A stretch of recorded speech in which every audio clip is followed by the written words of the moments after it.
Hi, I'm Father Kwame. My grandfather once told me, anyone who thinks small things don't matter has never slept in a room with a mosquito in it. He said this in order to advise me to value and respect the little things in life.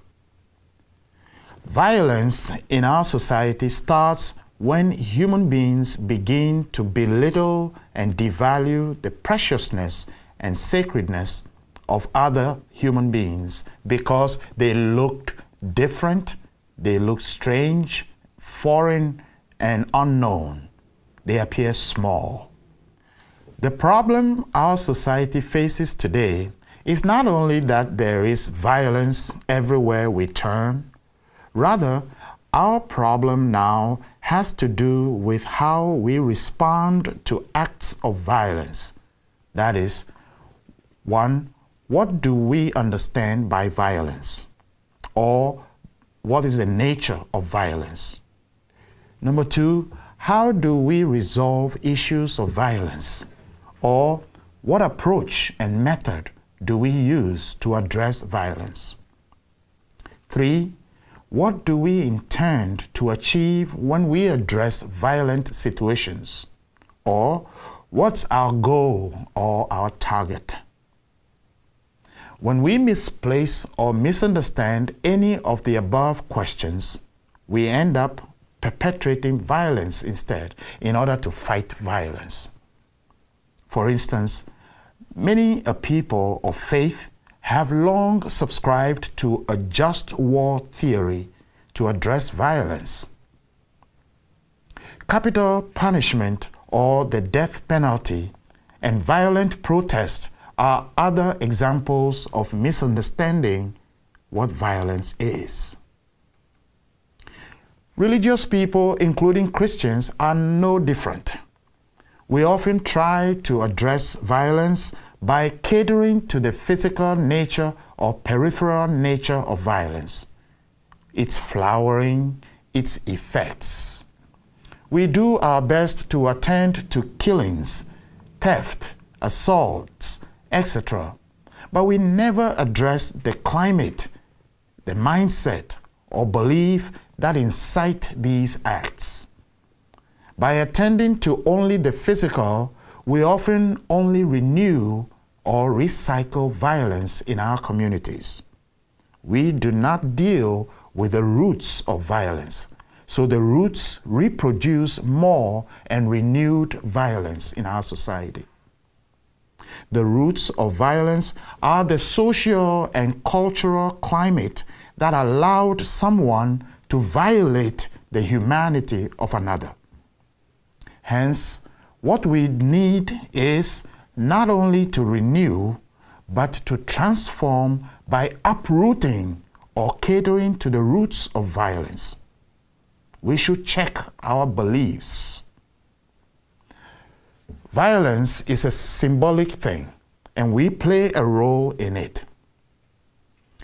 Violence in our society is fundamentally symbolic, by which I mean the physical violence we experience in our society is a culture, or it's a whole cultural system in which the human being or humanity is considered no more as the goal, the center, the epitome of creation. Religious people often fail to admit that we contribute to the building of the cultural system that promotes violence. And because we often only see violence as physical acts, we miss the fact that we play a role in it. People of faith often say, at least we didn't pull the trigger, we didn't insult anybody, or we didn't steal anyone's property. We exonerate ourselves when we approach the issue as outsiders, and we are blind to our role in it. I submit here that it is only when religious people and people of faith see violence as a cultural phenomenon will we recognize that we play a role. It is then that we find effective solution and medicine to violence in society. From this insider's perspective of violence, our response against violence will only involve working on our religious selves, on our beliefs and practices, rather than working on violent people outside of ourselves. Martin Luther King Jr. proposes antithesis for us to follow. Violence in our society is a cultural system that disregards the specialty, beauty, and therefore the preservation of humanity. Dr. King proposes that we address violence by adopting non-violence as antithesis of tough-mindedness and tender-heartedness. In his book entitled Strength to Love, published in 1963, Dr. King reflects on the Gospel of Matthew, chapter 10, verse 16, which reads, quote, "Behold, I send you forth as sheep in the midst of wolves. Be ye therefore wise as serpents and harmless as doves." Let us look at tough versus soft-minded. On one hand, King understands being wise as serpents to be tough-mindedness. Being tough-minded involves hard thinking by unleashing our mental capabilities to learn. It involves, quote, incisive thinking, realistic appraisal, and decisive judgment. It is sharp and penetrating, breaking through the crust of legends and myths and sifting the true from the false. A tough mind refuses easy answers and solutions. Instead, it takes the time to work hard because a tough mind recognizes that life is full of complex and special situations that is worthy of patience and time. King points out, however, that in our world today, soft-mindedness has taken over. A soft mind is gullible, and it is vulnerable to shallow slogans, tweets, headlines, and so on and so forth. A soft mind accepts writings uncritically as objective facts, like newspaper or TV reports, even historical accounts and constitutions, and yes, sacred scripture, without questions or interpretation.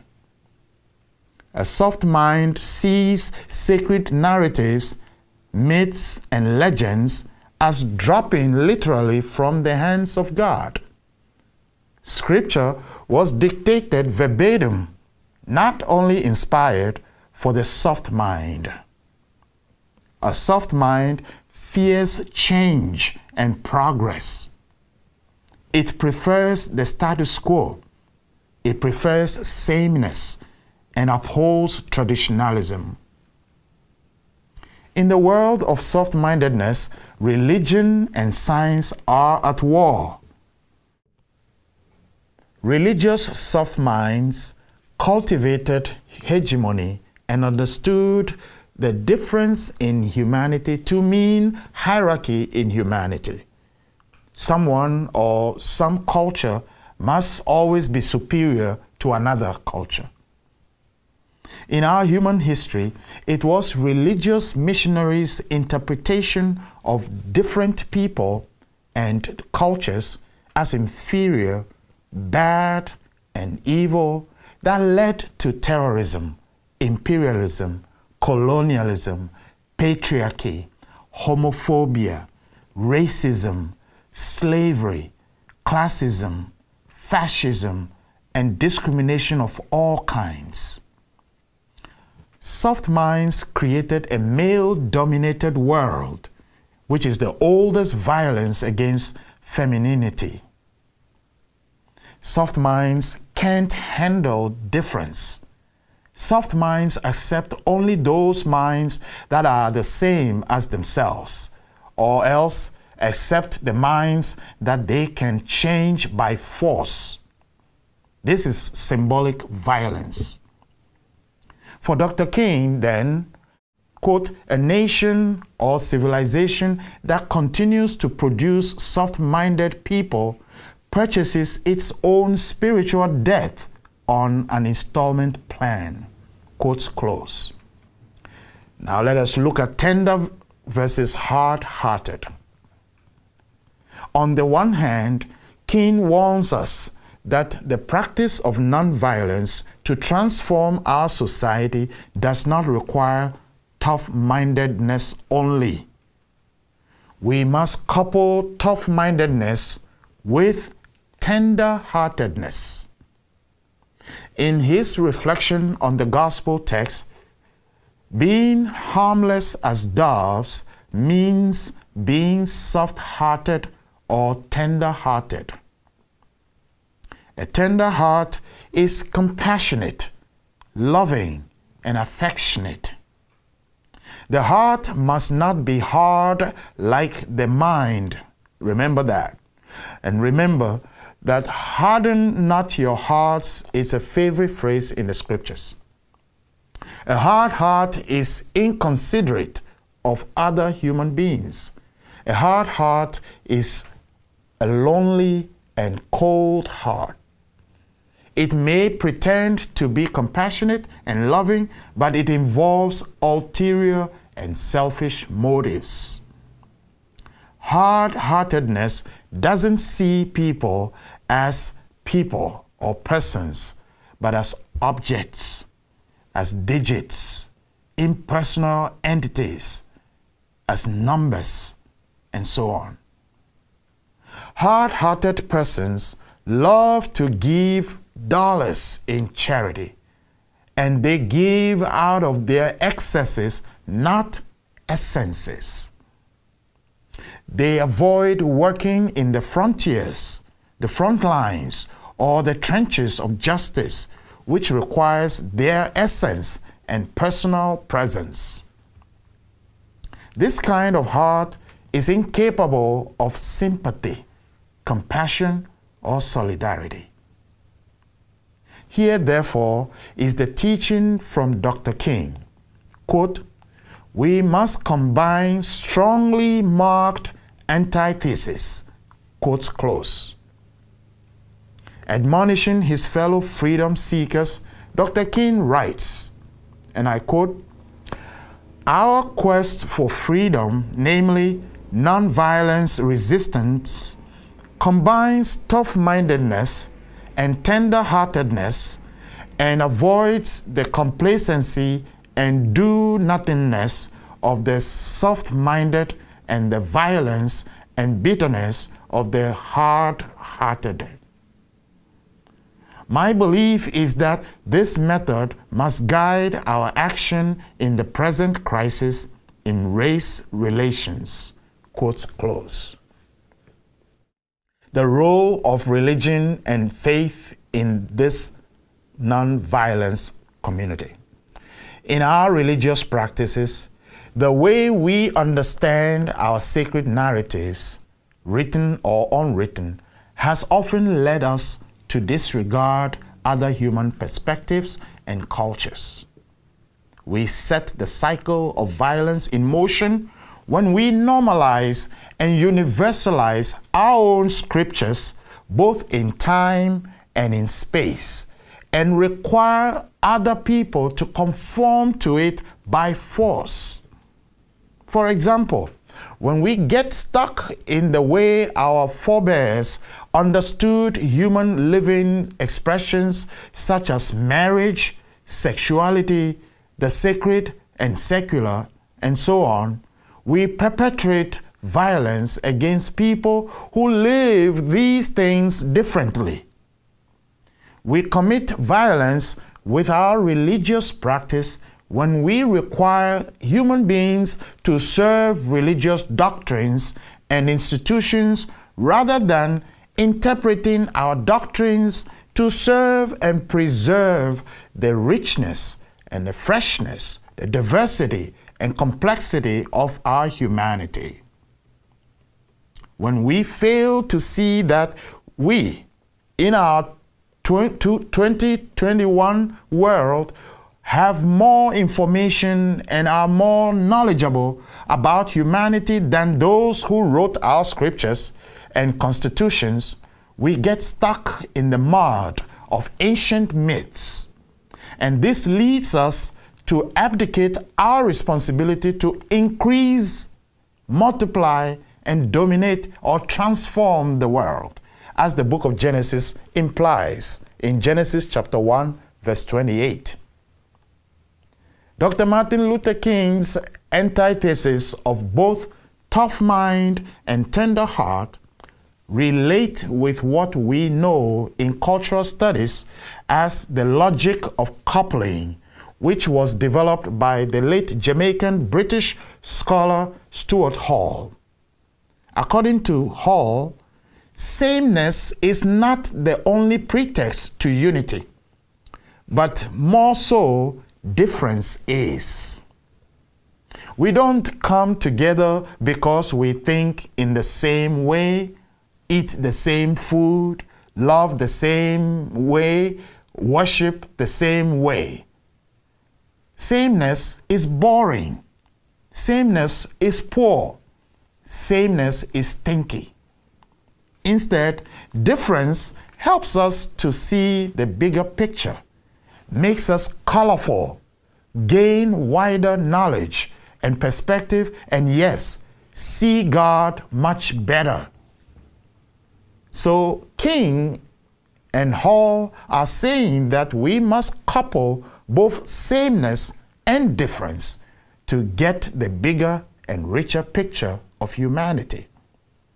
It is our responsibility to interpret our scriptures and narratives to breathe life into humanity in all its diverse cultures and natures. It is a violent mistake to think our religious perspective in scripture, creed, and practice, and that alone is normal, human, superior, and universal. We religious people must continue to address the physical violence in our communities, but we must begin to also address its symbolic and cultural nature, of which we are significant contributors. Dr. Martin Luther King Jr. speaks to us anew. The way to effectively address violence and transform our society from the inside involves being tough-minded and tender-hearted in the practice of our faiths. It is the way to resolve the problem of violence from its roots without being complacent. We must begin to teach our young people in our catechisms, for example, how to enculturate King's antithesis of tough mind and tender heart, and to create a new culture in our society. It is by valuing small things, by writing significance back into other and different human cultures outside our own, that we can uproot the culture of violence and stop producing violent people in our community. It is then that religious folks begin to forge a transformed, non-violent society. May God bless all of us.